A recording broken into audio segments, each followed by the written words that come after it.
이번 경기에서 특이하게도 이정우에게 수많은 타구가 집중되면서 이정우의 중견수 수비 실력이 다시 한번 팬들 사이에서 큰 관심을 끌고 있습니다. 현장 해설진 또한 겉으로 보기에는 평범해 보이는 수비도 결코 간단한 수비가 아니라고 언급하면서 어려운 타구임에도 불구하고 게다가 시야가 제대로 확보되지 않는 상황에서도 이정우가 그 타구를 매우 수월하게 처리하는 것은 이정우만이 보유한 특별한 능력 때문이라고 설명해 많은 팬들의 호기심을 불러일으켰습니다. 샌프란시스코 자이언츠는 4일 미국 캘리포니아주 샌프란시스코에 위치한 오라클 파크에서 개최된 2025 미국 메이저리그 샌디에이고 파드리스와의 홈 3연전 중 두 번째 경기에서 맞대결을 벌였습니다. 이정우는 앞선 경기인 파드리스와의 첫 번째 경기에서 1번 타자 겸 중견수로 선발 출장했습니다.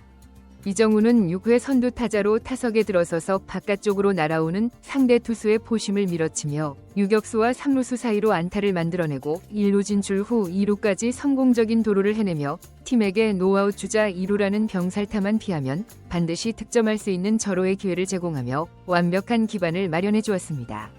하지만 후속 타자인 맷 체프먼이 삼진아웃을 당하고 그 뒤 타자들도 외야 플라이로 물러나면서 이정우가 홈플레이트로 들어오지 못하는 안타까운 상황이 발생했고 놀랍게도 샌디에고에게 0대1로 아쉬운 패배를 당하면서 팬들의 원망을 사게 되었습니다.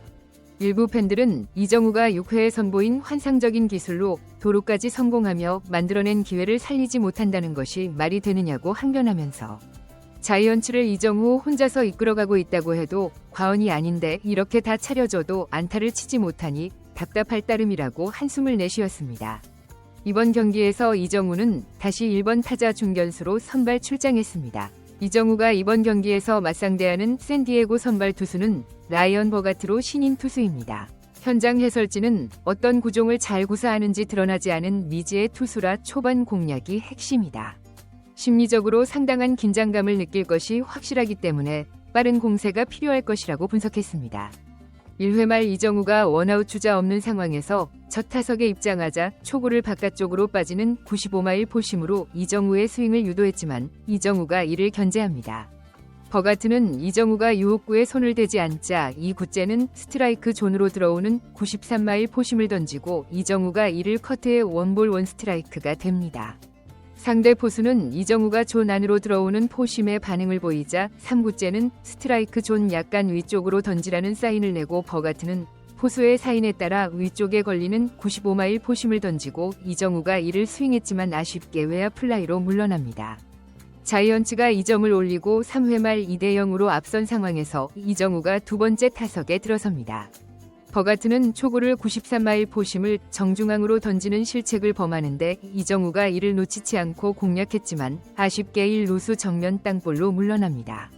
현장 해설진은 상대의 실투성 정중앙 몰린 타구를 예전에는 그냥 바라봤는데 이제는 적극적으로 공격하고 있다고 언급하면서 아웃이 되더라도 반드시 공략해야 상대 투수가 우습게 보지 않고 정중앙으로 공을 함부로 던지지 못하는 것이라고 설명했습니다.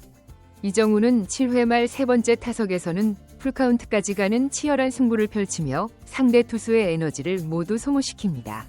포수는 더 이상 던질 구종이 없자 바깥쪽으로 공을 던지라고 사인을 내고 버가트는 정확하게 제구의 바깥쪽 아래 모서리에 들어가는 88마일 슬라이더를 던지고 이를 이정우가 공략했지만 아쉽게 외야 플라이로 물러납니다.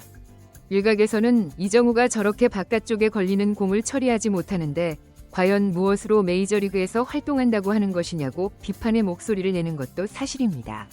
그러나 일부 팬들은 이것은 오늘 뉴욕 매치와 대결한 세 번째 타석의 오심이라고 주장하면서 3구째 바깥쪽에 저렇게 걸치며 들어오는 슬라이더는 어떤 타자도 처리할 수 없다. 저 공은 타자가 못 치는 것이 아니라 투수가 너무나 완벽하게 던진 것이다. 이정우가 무엇을 하면 지적하고 달려드는데 할 일이 그렇게 없는지 백수에다가 정신적 문제가 있는 사람들이 아닌지 모르겠다며 한심한 인간들이라고 반박했습니다. 이날 이정우는 타석에서 아쉬운 모습을 보였지만 수비에서는 매우 안정적인 활약을 펼쳐 현장 해설진의 찬사를 받았습니다. 샌프란시스코 자이언츠의 홈구장인 오라클 파크는 낮 경기를 하는 경우 태양을 바라보며 수비를 해야 해서 외야 높은 플라이가 태양 속으로 사라지게 되면 공이 보이지 않아 외야에서 매우 큰 실수를 하게 되어 상대에게 경기 흐름을 내주는 경우가 많습니다. 현장 해설진은 매우 감각적인 부분인데 이정우는 예전부터 태양 속으로 들어가는 타구를 굉장히 익숙하게 잡아낸다. 아주 어려운 타구를 쉽게 처리하는데 정말 놀라울 뿐이라고 언급했습니다. 1회 초 주자 없는 상황에서 상대 1번 타자가 친 공이 중견수 쪽 라인 드라이브로 날아오는데요. 이를 이정우가 허리를 굽히면서 공을 쉽게 잡아내자 이 장면을 본 현장의 자이언츠 팬들의 탄성이 터져나왔습니다. 일부 팬들은 태양을 바라보는 상황에서 저렇게 빠른 공이 날아오면 쉽지 않을 텐데 굉장히 공을 편안하고 쉽게 잡는다고 언급하면서 이정우가 공을 잡는 것을 보면 무엇인지 모르겠는데 이정우만의 독특한 자세와 폼이 있다. 다른 외야수들과 좀 다른 것 같은데 무엇이 다른지 잘 모르겠다고 감탄했습니다. 몇몇 전문가들은 이정우가 공을 저렇게 쉽게 잡는 것처럼 보이는 이유는 공을 잡는 포구 기술도 뛰어나지만 일반 외야수들과는 다른 풋워크 때문이라고 설명했습니다. 이들은 이정우는 원래 유격수 출신인데 성인 프로에 와서 포지션을 중견수로 변경한 케이스라고 말했습니다. 그러다 보니 수비를 할 때 보면 내야수들이 보여주는 수비 동작들을 굉장히 많이 선보인다고 언급하면서 팬들이 볼 때 쭉 외야 수비만 하며 성장한 선수들과 달리 이정우는 내야 수비를 하다가 외야 수비를 해서 이 두 포지션의 동작이 이정우 안에서 뒤섞이며 마치 외야수인데 내야수처럼 움직이는 형태를 보여 팬들이 약간 이상하다고 느끼는 것이라고 설명했습니다.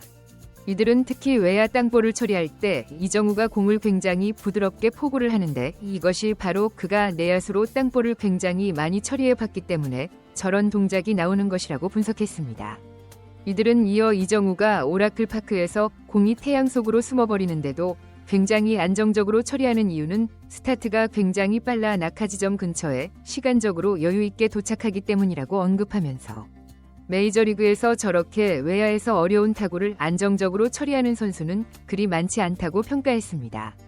이정우의 이런 외야 수비에서의 활약 덕분에 자이언츠는 8회까지 2대0으로 앞서고 있었지만 9회 초 샌디에고의 슈퍼스타인 마차도가 주자 2루에서 좌익수 앞에 떨어지는 안타를 치고 이를 좌익수 라모스가 홈으로 엉망진창으로 송구하는 바람에 갑자기 2대3으로 역전되며 연장전에 돌입합니다.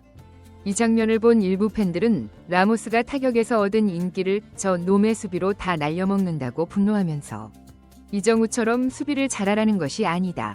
그냥 평균만 하고 사고만 안 치면 되는데 주루가 굉장히 빠른 타티스 주니어가 있는데 강하게 던진다고 방향이 엉망이다.